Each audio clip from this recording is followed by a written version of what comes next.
अच्छा बाबू, एक ठे बिरहा आप लोग के बीच में हम भेजत बानी हास रस के। हमारे बिरहा का शीर्षक बा हंसी में जिंदगी बसी उर्फ मीठू का मजाक। एक किरण म्यूजिक के सौजन्य से बड़े भाई वीरेंद्र यादव जी के देख रेख में जा रहल बा। कवि जी भूमिका से संकेत किलन कैसे लाल।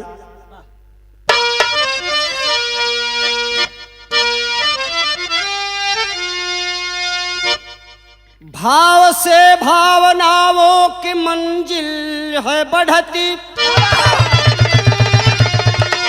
सुलगती जिगर में कहानी की ज्योति, तोड़ जंजीर दिल की है खुशबू निकलती, बीछ जाती बहारों के राहों में मोती, सूरज की दूरी से दूर कवियों की कविता, मगर वह कभी मुस्कुराती न रोती।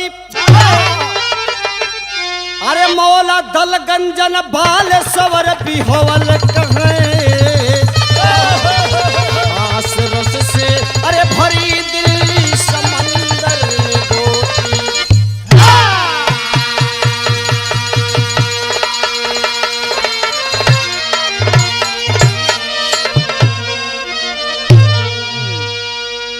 अच्छा तो बाबू, बिरहा में एक लाइन कव्वाली का टुकड़ा लगल बा और वह टुकड़ा बा मास्टर भैया।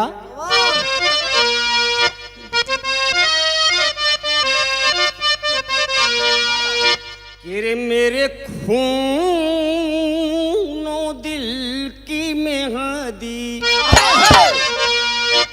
अरे मेरे खूनो दिल की मेहंदी, अरे हाथों में ना लगाना,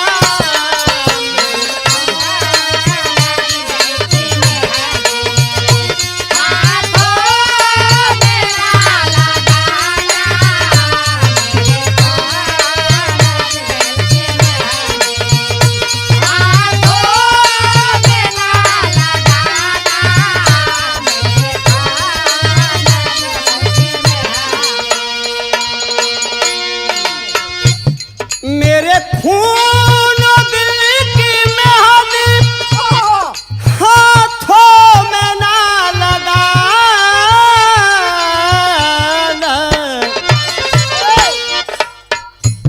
जब निकले मेरी जनाजा, तो जब निकली मेरी जनाजा, तो खूब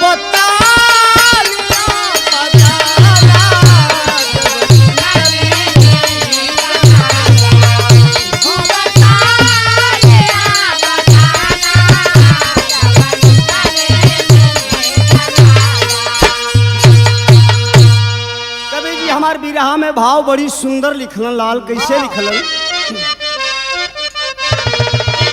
तेरे झूमता है दिल खुशी में, अरे झूमता है दिल खुशी में, अरे झूमता है जमाना,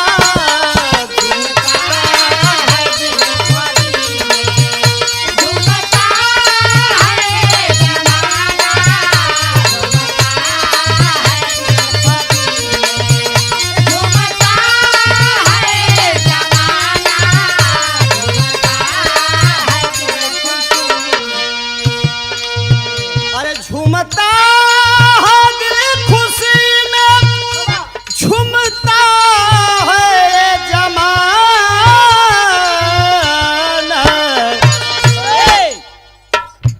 निकला है हर जुबा से, अरे निकला है हर जुबा से दिलचस्प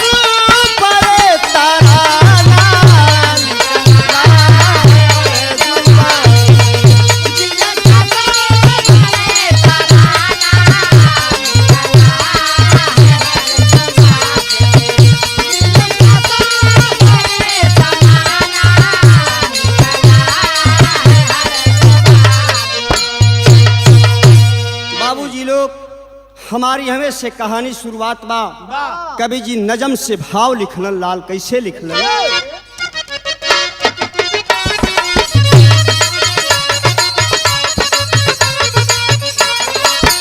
मिठू किसान का बेटा मिठाई बोली में, मिठू किसान का बेटा मिठाई बोली में, दिन बिता रहा मजाक से हम जोली में।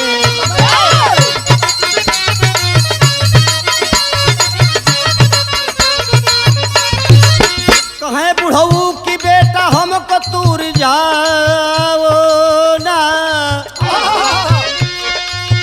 कहें बुढ़ऊ की बेटा हमको तूर जाओ ना, कैसे मजाक होता हमको तू समझाओ ना।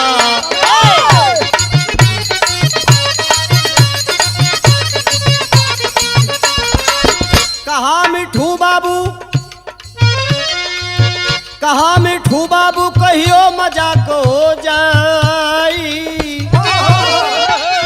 कहा मिठू बाबू कहियो मजाक हो जाई, खुशी के सागर में अरमान सब कर खो जाई।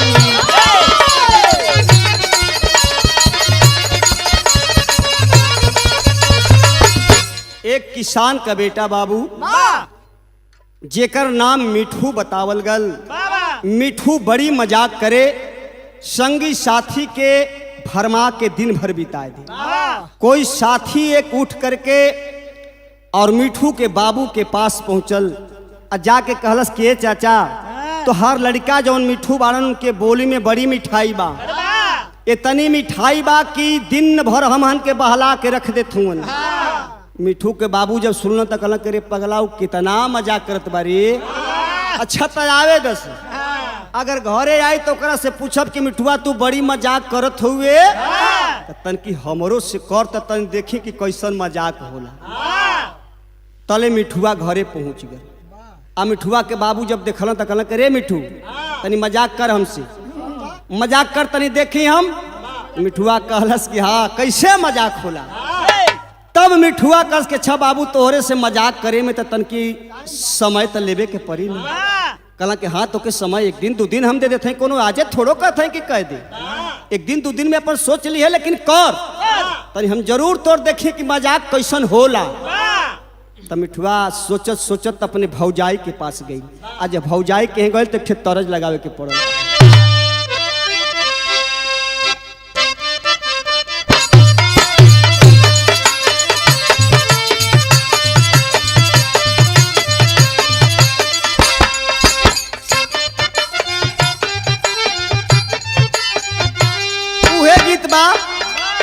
कोनो ननद अपने भौजाई से कहत बा, ओकरा परेशानी बढ़ल बा। अब परेशानी का बढ़ल बा, वही परेशानी के वो कहे लगल, अरे चले लू भचकत भोरे के बेला खेललू कवन खेल,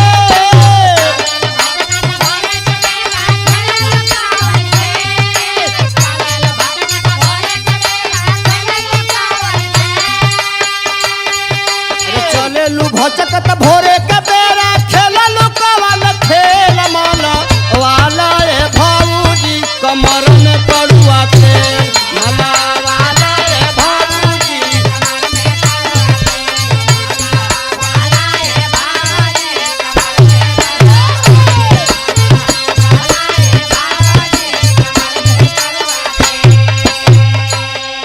ए बाबू तुरंते मिठुआ अपने भौजाई के पास पहुंचल बा और जाके अपने भौजाई से कहले बा, का कहले बा, अरे बोला मिठू भौजाई से नहीं हर में हर हमार,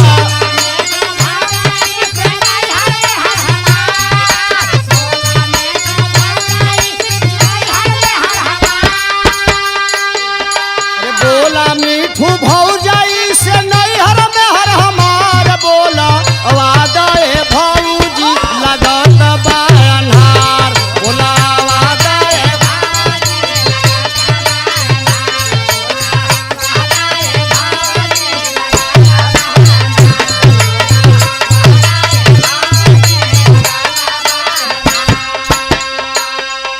जब मिठू के बाबू बाबू आदेश कैलन, जब मिठू के तो तुरंते वो तैयार हो गल। तैयार होके गयल कहा अरे बाबू से, अरे बाबू के पठावल मिठू चला ससुराल।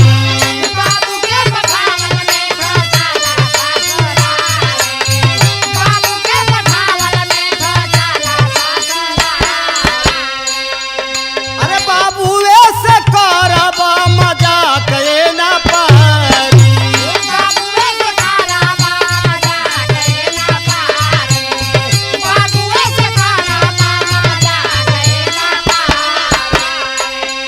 अरे सफा चोट करवा वाला सब जाके नाउले से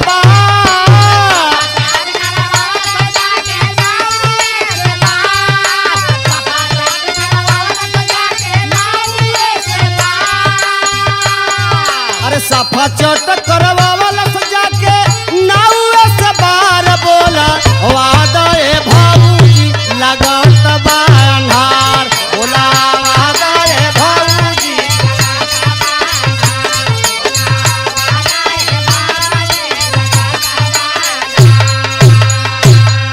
जाके भौजाई से मिठुआ कहे लगल कि भौजी जाके बाबूजी से कह दे। आ जब बाबू भौजाई कहले बा मिठू के बोला के ओकर बाबू जब कहलन तो तुरंते ससुरारी के तैयारी कैलस।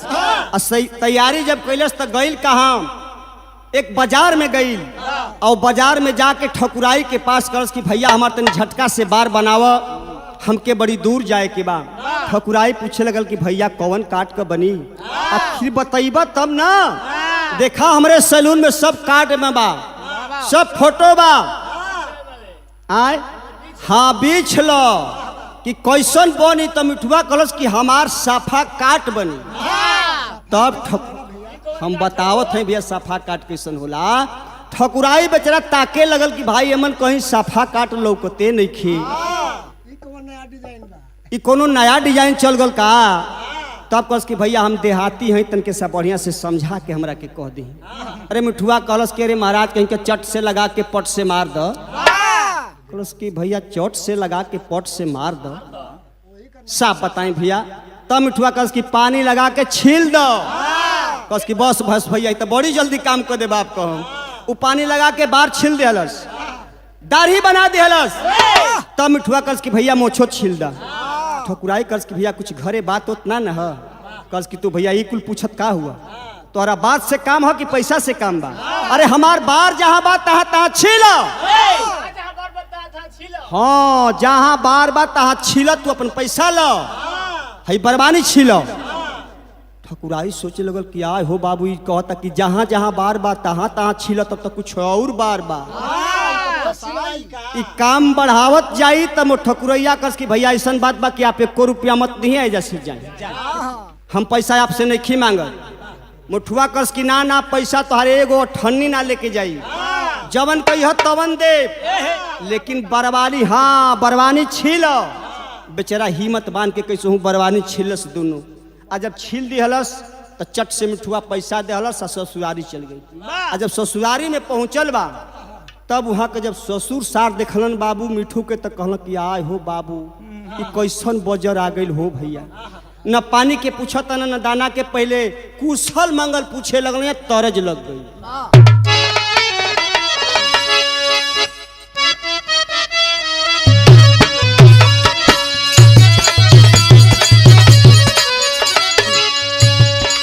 हमार गीत कंपोज बा। हाँ तनकी तनकी जरूर रखिला अपन हम छाव। एगो कौनो भौजाई बिया, ओकर देवर जौन बा आन्हर बा।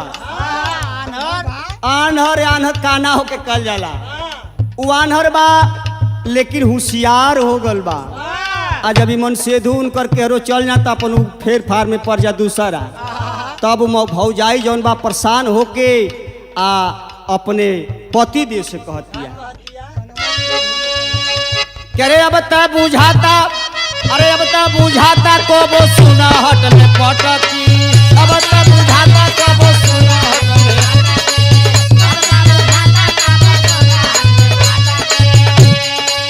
अन्हरा अन्हारे घरे देवर मारे मोटती। अन्हरा अन्हारे घरे देवर मारे मोटती।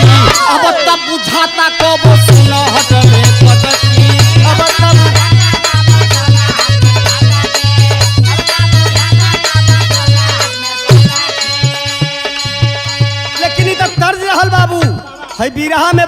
गई। ससुर सार पूछे लगलन, आ का पूछत हुवन? अरे ससुर, अरे सास ससुर पूछा मिठू से हालतिया।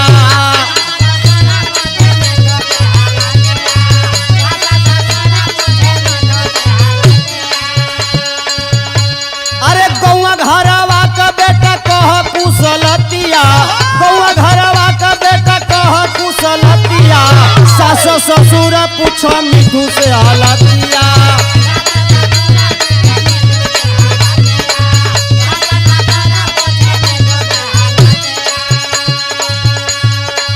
ससुर पूछे लगलन कि बेटा पहले हाल चाल बताएं जे कैसन बा, हई आपका दासा हई हो गल कैसन? मिठुआ कल से का कहिए बाबा, बाबू तो हमारे दुनिया से चल गईलन।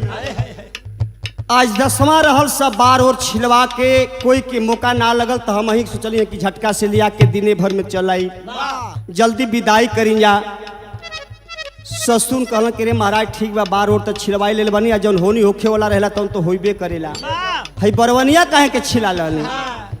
तब मिठुआ कहलस कि पंडित जी लोग बतावेलन कि बार में दोष होला, तो हम सोचली हैं कि जब दोष होला तो हमारे अंग में जहाँ बार बा तहाँ छिलवा ले ही। तो ठकुराई से सारा बार अपन छिलवा ले ली हैं बाबा, औरी जौन अपने हाथ से करे जो रह तो कह ले बानी। तब मिठुआ जौन बा बतावे लगल का, अरे बाबू मरी गईला बाबा करी दा विदाई।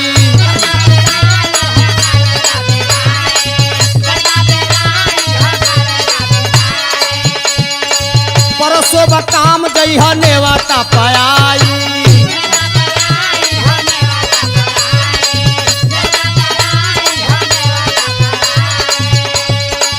होइला विदाई मिठू धइला रहतिया, होइला विदाई मिठू धइला रहतिया। कौवा घरवा का बेटा कह कुशलतिया।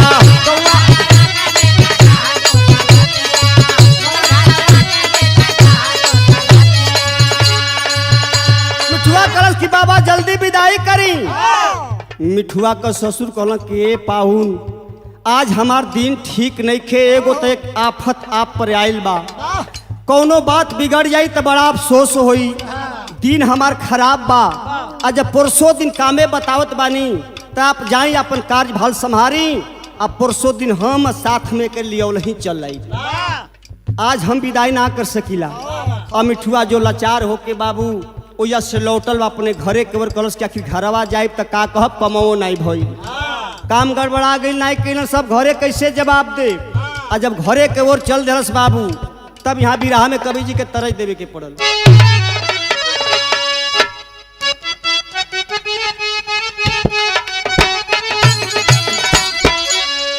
एगो कौनो लड़की का गौना भइल, गौना जैसे कि मान ला शादी ब्याह होला ना, उहे गौना भइल।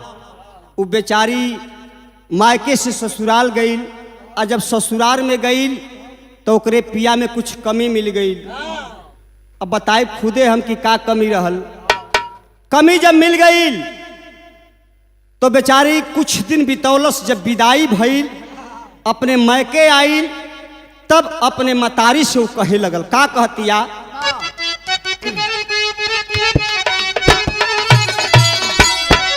अरे बाबूजी का तिलक दिहल माटिए में मिला।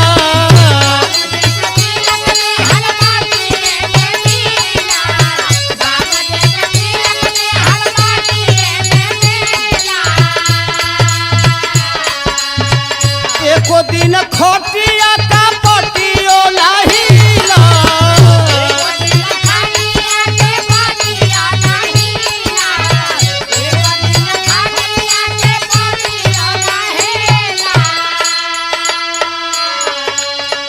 अरे कौनो कमी बाटे सैया में जरूर, अरे कौनो कमी बाटे सैया में जरूर, हमारा से दूरे रहेला।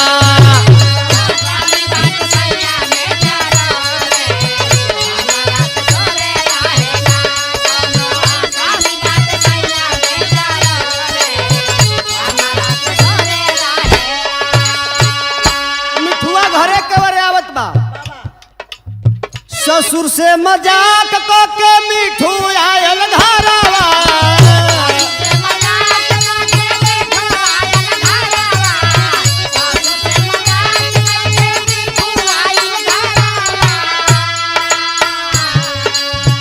रोई रोई कहे बाबू गिरल बदरवा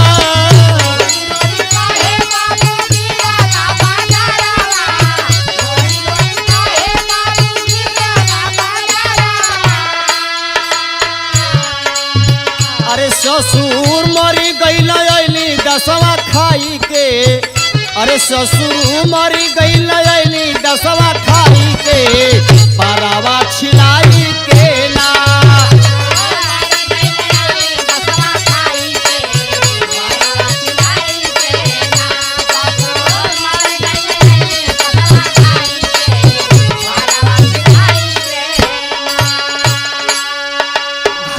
मिठुआ गल मिठुआ का बाबू जब देखना तो कहल करे बकलंडवा ई तू का के आवत हुए करे में हरा रूल आवे गरले हरे ओ हरे ले छिलवा वो ले आवता ले मिठुआ के आंख में ढबो ढबो लोरे आवता ए भैया हाँ अपने बाबू से कहता कि ए बाबू का कही हम कहली है कि तू हमरा के मत भेजा पुरान पात्र वाला तू ही चल जा लेकिन मल्ला ना भेज दिहला ससुर मर गईल बाण आज उनकर दसमा रल तो हम सोचली है कि जब आइए गईनी तो उनके नाम पर हम छिलवा ले ही तो मिठुआ के बाबू कहल करे ससुरा कहीं के जब वो मरी गई तो तू बार छिलवले ठीक कैले बरवनिया कह के छिलवा ले मिठुआ कर के ससुरारी में चली गल बनी ठकुराई सार लगत नाता में उस सार रहा मजाक कर सब तनके से एक बरवनिया पर छुरा जब लगौल तो हम कहलिए कि जब एक छिलिए दियला तो दोनों छिलदा संग ही जाम जाई नीचे ऊपर कुल छिल ना वैजा बच गई ओहर उ बचा ले तब मिठुआ जब इतनी बात कहलस तब कहल करे कमावा कहिया रे तब बतावे लगल मिठुआ क्या रे परसो बकाम बाबू ने वाता पर जइहा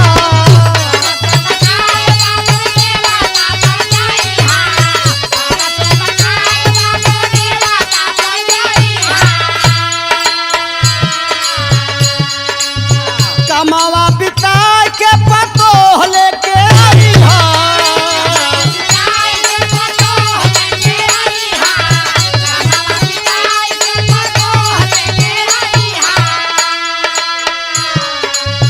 अरे दोनों बुढ़वा मिल रहिया में जाई के अरे दोनों बुढ़वा मिल रहिया में जाई के पारावा छिलाई के ना दोनों बुढ़वा मिले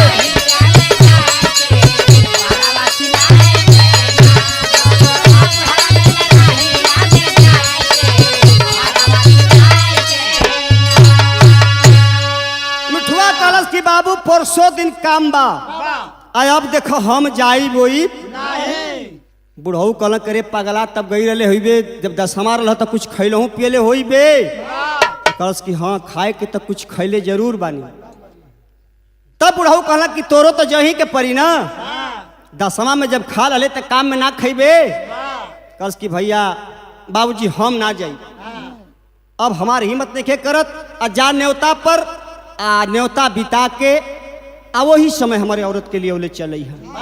अब देखा बुढ़ऊ बाबू मिठू का जौन बुढ़ऊ बाना तैयारी कैले हर से गटरी मोटरी लेके आ वो हर से जौन बा मिठू को ससुर भी तैयार भेना अपन लड़की लिया के दोनों जानी चल दिहलन जा बार छिलायल बा रास्ता में जब भेंट भइल तब जब बुढ़ऊ दोनों लोग रास्ता में भेंट कैलन तब मिठू को ससुर सोचे लगलन कि भाई समझी का हमरे काम बा पीछे से खे औरत बा चाल लगत बा हमरे समझिए नियन ई भूत बन के डरवावता कि का करता आ जब उनकर नजर पड़ल इनका पर तो वो कहल के रे समझी का काम बा आई भूत बन के डरवावत हुन कि का इहे लोग के सोचे में धीरे धीरे निराए लगल जा मोटरी गठरी लेके आ भूते के बहाना में ए बाबू ए सिवाने में दो चार हाथ चल गई जब दो चार हाथ चल गई मिठुआ के बाबू पड़ल कमजोर ससुर पड़ल बरियार मरल एक लाठी घुमा के गिर पड़ल और जब गिर पड़ल तब बीक के लाठी अपन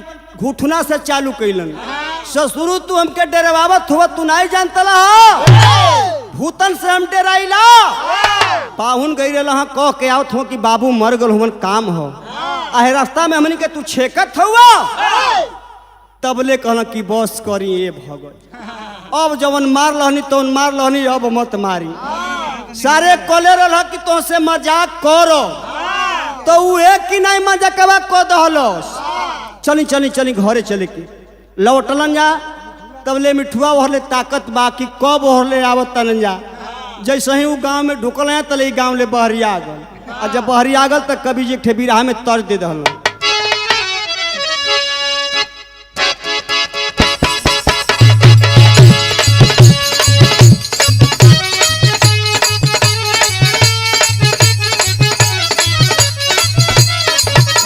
कोनो दुल्हन जौन बात कहत बा दुल्हन एगो कहत भी अपने देवर से ओकर सैया प्रदेश में बाना कलश की हमारे यहाँ रहल एकदम बेअर्थ बा हमरे रहले में कोनो फायदा नहीं बा बतावत ही अपना देवरू से केकरा खातिर करबा देवरू केकरा खातिर करबा देवरू सोरह सिंगारवा नहीं हरवा जाई बला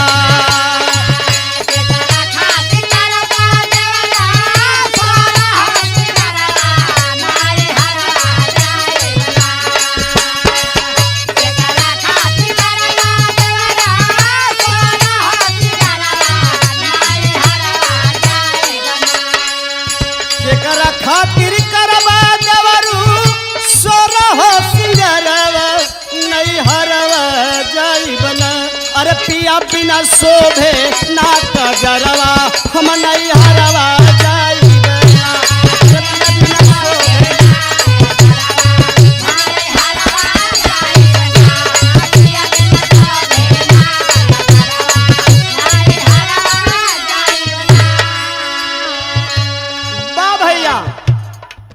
ए बाबू मिठुआ जौन बा बाजारे निकल गल गल एक ठे पनेरी के दुकान पर वो बेचारा पनेरिया जौन बा एक ठे पान लगा के दलस चुन्ना सब राहे थे सोचलस कि बड़ी मजाक करेला एकरा से हम मजाक कर दे जब दहलस चुन्ना वाला पान तो उनका जीभ छटाए लगल मिठुआ कलस की तमदे बड़ा हमसे भारू गलती कैले बाई ऐसा पान दलस के हमार जीभे छछराए लागल भाव लग गई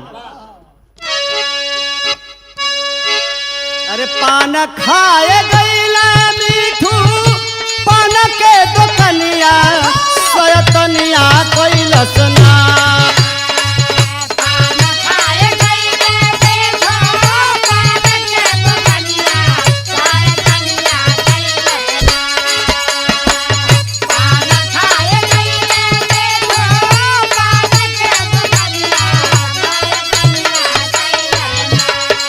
पाजी पनेरी बिसनिया सयतनिया कैलस ना अरे पाजी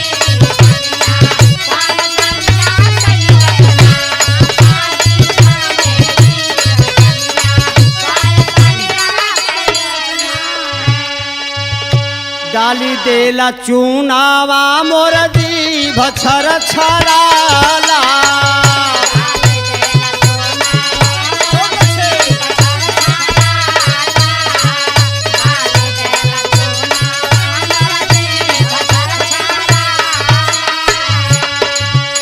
ऐसन मजाक नाही हम के सुहाला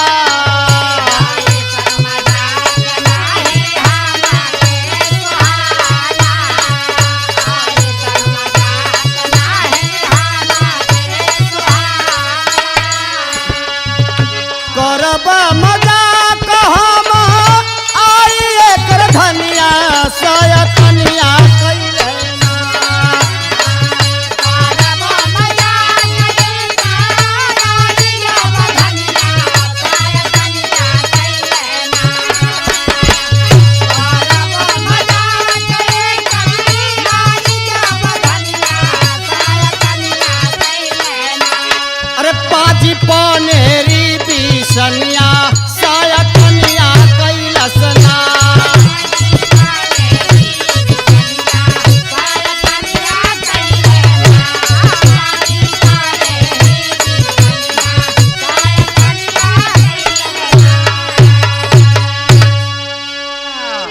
मिठुआ सोचे लगल कि हमसे मजाक कह दलस चुन्ना दे के, लेकिन हम ही जानत हैं कि एकरे मेहरारू रोज खाना पहुँचावे ले। आज जब एकरे मेहरारू से हमसे भेंट हुई तो एकरे मेहरारू से हम मजाक करब। ये सोचत बा बाबू, तबले बेचारा पनेरी दुकान वाला जौन बा मिठुआ से कस के भैया देखब तोहरा से बतियावे में भुला गेली हैं हम, चुन्ना ज्यादा पड़ गल है, आ एक हिम्मत से बढ़िया हम पान देते तू ठीक हो जाइबा। पान लगा के दहलस, ताकत बा मिठुआ के ना परिका डालता है, लेकिन सही मसाला डाल के दहलस मिठुआ के पान अच्छा हो गल। कलस की भैया तेन दुकान देखत है हमार सुपारी नहीं है, हम जाते हैं बजरिया से सुपारी लेके आवत हैं चट दिन। आ मिठुआ दुकान पर बैठ गई। आज जब गई ना सुपारी के तल उनकर मेहरारू खाना लेके पहुंच गई। आज जब मेहरारू खाना लेके पहुंच गए तो बिरहा में टेरी देवे के पड़ल।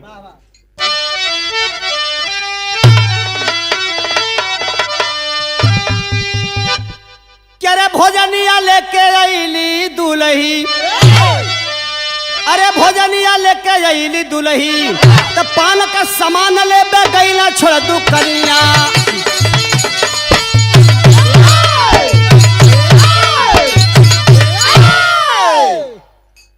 दुकान छोड़ के मिठू के जब सामान लियावे खातिर गई तब ले उनकर दुल्हन जब बा खाना लेके पहुंच गई। आ जब वहाँ खाना लेके पहुंचल तो देखतिया कि मिठू दुकान पर बाड़, उ हइये नहीं खा, तो उ मिठू से पूछे लगल करे वो कहाँ गई हवन। तले मिठुआ हंस दिहल, आ हंस के करस के भौजी जा काल पूछियो बताए, आज मत पूछो तनके में आ जाई काम बढ़ जाई। कस की ना तू बताव जे गइल कहाँ बाना, कहाँ गइल बना तोहरा बतावे के बायात, तब आज बतावो अब्बे बतावो। मिठुआ हंसता कहस कि भौजी का कहीं, हम कबो को दुकान में खींचनौले, आई दुकानी पर बैठा के आ 10, 15, 16 वर्ष के एगो लड़की लेके हुई हरिया और कोई लहन। जब सुनलस मेहरारू तो कस कि आय हो बाबू, कहो तानी कि मोह फुकना 15, 20 दिन ले घरे अवते नहीं खे, ये हरे लगाइल बा एकरा के हरे फायदा बा। उनकर दाढ़ी मोछ कबार ले छोड़ब नाही, मार धो के खाना खिसिया तो ही रहर में जातिया। अतले पीछे ले तुरत्ते जौन बा दुकानदार पनेरी बेचारा सुपारी लेके आ गई। और जब सुपारी लेके आ गई तो देखा था कि खाना हमारा आइल बा। पूछलस कि भैया खाना इजा कैसे आ गई, तब वो मिठुआ हंसता कहता कि भैया ठीक बा, है तू अपन दुकान संभारा, हम जाता नहीं, आ काल भेंट होइबे न करी हम बता दी। बस किनाई मध्य बतावा कि खाना तो हमार माने जे लिया तो हम जनते बानी, उहे लिया बेले रोज। आई आज के लिया क्या चट से चल गलू बर्तन बासन लेके जाले। बस ये भैया का कहीं हमसे कुछ कहबो नहीं कैलिया, खाना धो के आ चट देना करिया कि हम आवत तानी। पूछली है तो आर हम बात बताउली, पूछली है कि कहाँ गइल बना, तो हम कहलिए कि गल हम बजरिया और आवत हूँ, अतले गल हम हनिया आवत हूँ। लेकिन ए भैया ओई जगह जौन बा मिठुआ चट देना कहलस कि भैया का कहीं होहरे से एगो लड़का नवहा निरल ह लेके भौजी हो हरिया और गइली। जब सुनलस पनेरी तो ओकर एकदम पारा गरम हो गई, लागल खोजे लाठी डंडा कस कि आय हो बाबू, ई तो मिठुआ जान गई, ई तो सारा संसार में बोध ही गांव कवन चलाव। उठवलस लाठी खोजे लगल, जब लाठी ना मिलल तो कुदारी मिल गई, आ कुदारी लेके गइल रहर में भैया। आ जब रहर में गइल तो बेचारी नीचे ऊपर करत या कि केहर बन समूह फुकना पकड़ा जी। हाँ लोग तो लोग हम दाढ़ी मोछ कबार ले बा जाऊ नहू का नतीजा बना दे। हाँ वही में निहुरत उठता बेचारी आए हले कुदारी लेके गल भैया, तले मार पासे पास धाई के में बोंगहर दे। ए मन का ए हर तू का करतलू रहर में मार धके पीट दलस तलो कर बहनोई आ गई। देखलस कि मिठू दुकान पर बैठल बाना, तो पूछलस के रे भैया पाहुन कहाँ हूँ, तो मिठुआ कस के पाहुन का कहीं, बड़ा भारू बेचारा पया फताइल, लइका दू ठेरल हंस बेचारा, एगो लइका बा बेचारा के मर गइल हन माटी देवे। हम दुकान के सहू संभारा तनी उनकर भैया छोड़ के भगलन जा, सुनले के बाद कोई भी भाग दे, बेचारे पागल हो गइलन, छोड़ छाड़ के भगलन लइकवा के लेके गइल हन कुल गाँव घर गइल, बेचारी उहो ना मनली ह, चल गेली ह पीछे। बेचारा सुनलस बहनोई की तबाइए गनी तो हमहू 4 फल बढ़ जाई। आगे जब बढ़ल तो मार हरे ले बोखारत चलल आवत है। अगही आगे भेटा गई पूछलस करे कौन रल जी कौन रल 2 बेरी कहल 3 बेरी कहल कि कॉमन रल तले बेचारी खिसिया के कहलस कि तू पगला गई लो। अरे वो तो मुँह फोकना पगलैले बा आ तू मत पगला। तब ले कहलस कि अरे ई बात का बा। कस करे महाराज हो दुकनिया पर जौन बैठल बना तौने तक कहलो कि उनकर लड़का मर गल बा गलबनिया माटी देबे अतले पीछे ले वो कुदारी ले कानी पजावता। उहो जब सुनल तो कस करे मत जल्दी बढ़े के ससुराई तयाग लगा दल समनी में। ई खनवा पहुंचा तो लिया और तो बात सोचे वाली हो गई। ये मन में झगड़ा लगा दल कहीं कुछ नहीं खे। दौड़ल लोग जात हुए तो मिठुआ वजह से छोड़ छाड़ के दुकान ताला कुंजी दे के पूछले रहे कि कहाँ चाबी बा सर दे घरे। जब घरे गए तो मेहरारू मार खिसिया के कहते कि न तो के खाए देवे न पानी दे। सुना तन कि रोज रोज तू मजाक बड़ी करता दूसरे से। हम तो हार बानी हमसे करते नहीं खा हमरा से मजाक कर लेब तबे तो से बोलब तो के खाना पानी दे। करस मिठुआ घबरा मत तोर से मजाक कर दे। आ तब ले संजोग देखिए बाबू 2 दिन के बाद बेचारा मिठुआ का सार पता लगावे चलल बा कि अब देखल जाओ कि पाहुन को स्थिति का बा। रास्ते में भेटागल धक के ले गल आ दलानी में बैठा के कलश के रे आज तोरा से मजाक करो। हाँ आज ये वही दलानी में मजाक करो।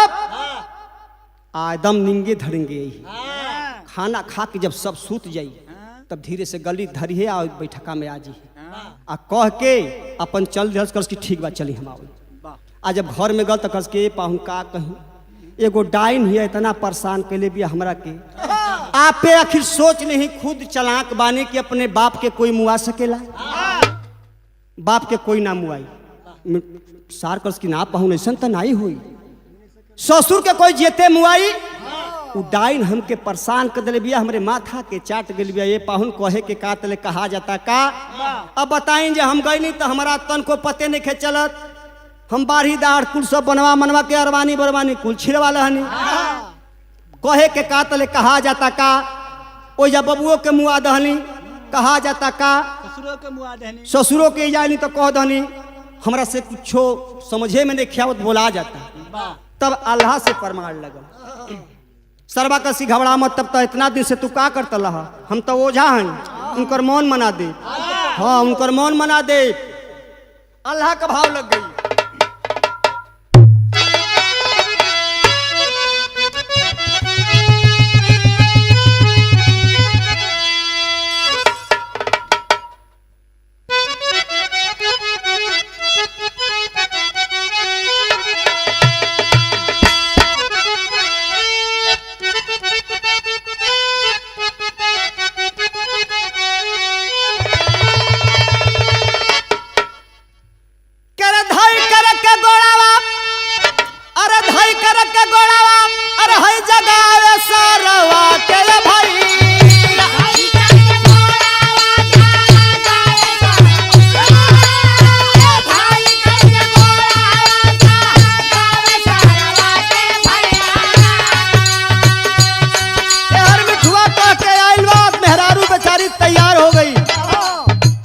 मगर एक कैठे चलाकी कैलस कि सब वस्त्र के खोल देलस आ एगो साड़ी पहिर लियलस।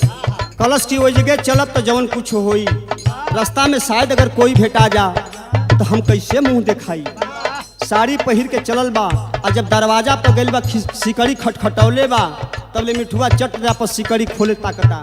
आ जब सिकड़ी खोले लगल तब ले लवंग में लवंग सटावे लगल। अरे धई कर के गोड़ावा अरे हई जगावे सारावा के भाई।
जैसे ही मिठुआ खोलस केवाड़ी बेचारी एक ठे पैर आगे बढ़ौलो से एक ठे पीछा ही बात तब ले वो लवंग में लवंग सटा के बरम बाबा के सुमिरे लागल।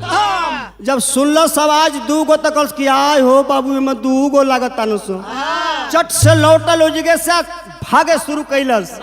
तब ले ये लवंग कपूर जवन बा बीग बाग के लहलस कूदा की खबरदार तारा ऐठन बिगाड़ दे भगला से जान ना बची। आज दौड़ल है भैया दौड़ल पकड़ लिहलस लुगा। आ जब लुगा पकड़ाल हर से बाबू लुगा तो खुल गई बेचारी का, लेकिन नंग बदन हो के बेचारी भागल बा। आई पीछे से कुदौले बा भाव लगल बा अल्लाह में तन से हो अल्लाह के आ जाए।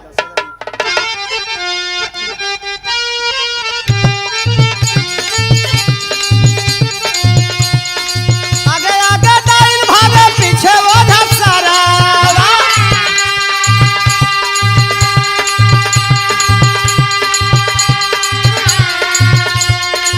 पाहुल के हमारा तू देहालू गाला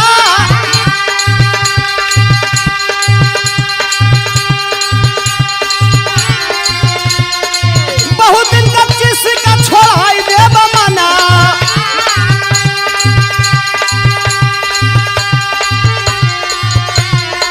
परम बाबा हमारा पर होई न सहा। अरे घरवा में घुस गईली जाके गईली अरे घरवा में घुस गईली जाके गईली अरे पीछा वाले गईली करही आई अधारा अरे मार मार कही के पुकार कर सारा अरे बहुत तनी दियावा के देता हो धारा।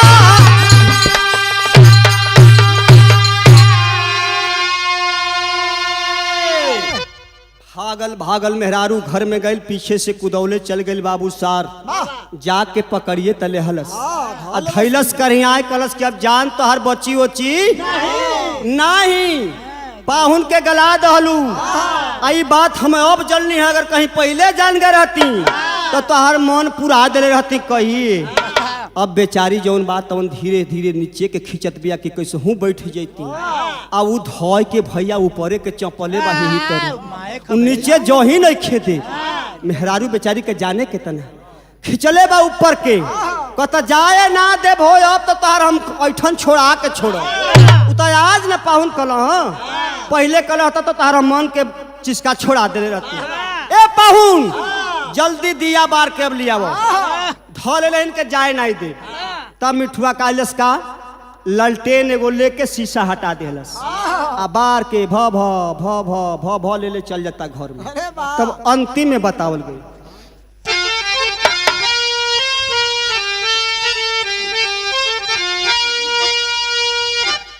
दिया बार के पहुनवा अरे है देखावा लगले त गाल धर के सारा धीरे कुटुकावा लगले।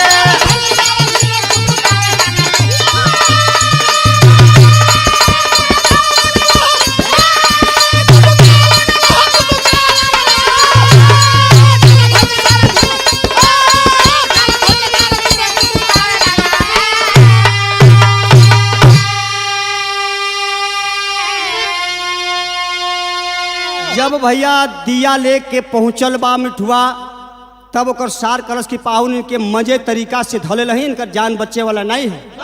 अब तू दिया धके आव इनके धर हम तनी बढ़िया से इनके परीख ले आगे से और जब आगे से अच्छा से परीख ले तब अपना मंत्र के हम वाहन करब इनके मूर्छित करब। इनकर तो मौन आज हम मना दी। तब मिठुआ गए दिया ध के अपन मिठुआ धैलस कर यहाँ वही जे जहाँ धैले बा उ तो है ध के खींचता जैबू जैबू वो खींचत या नीचे के वो खींचता से ऊपर के जैबू आ उ आगे जब गल तो मुंह और पहले नहीं खे ताकत वो पहले हर चीज के फेर में ऊ परीखे के बा हर चीज परीखे के चक्कर में मुंह और नहीं खे ध्यान दे। अरे धारा पाहुने आगे देखी अरे कैसल बा डैनी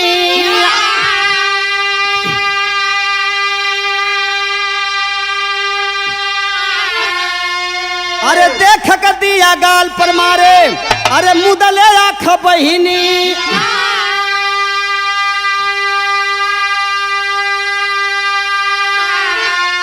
सारा दोबारा उड़ा जा समूह फुलावे लगले, गाल धोई के सारा धीरे कुटुकावा लगे।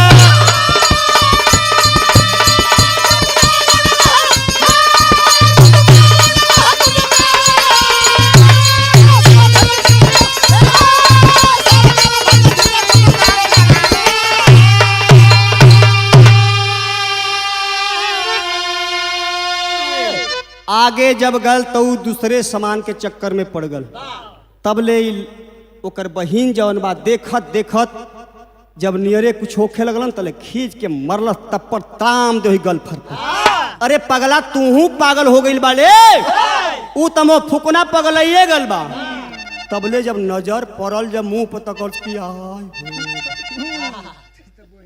ई तो बहिनिया ही भागे में लंटेन बिगा गल जलाल की आग लग जाई घर में। अब मिठुआ चट दे एगो लेवा ले लेवा फड़ाक दे लंटेन के दिया जो भभकता तवना के बुतावे के फेर में पड़ गई। अब बुता के कलश करे रुका रुका पाहुन कुछ खोर खराई मार के जइयो। अबे घबरा गइला का जबरदस्त बा का हो उधैलस डहरे भैया वही रतिए आयानी में लगल टेंशन ही है तो के मजाक रहल कस करे मजाक तो मजाक खुला। एजे से हमार दस्तान समाप्त बही। गुरुमौला दलगंजन बालेश्वर जी गैला हमें आज विसार।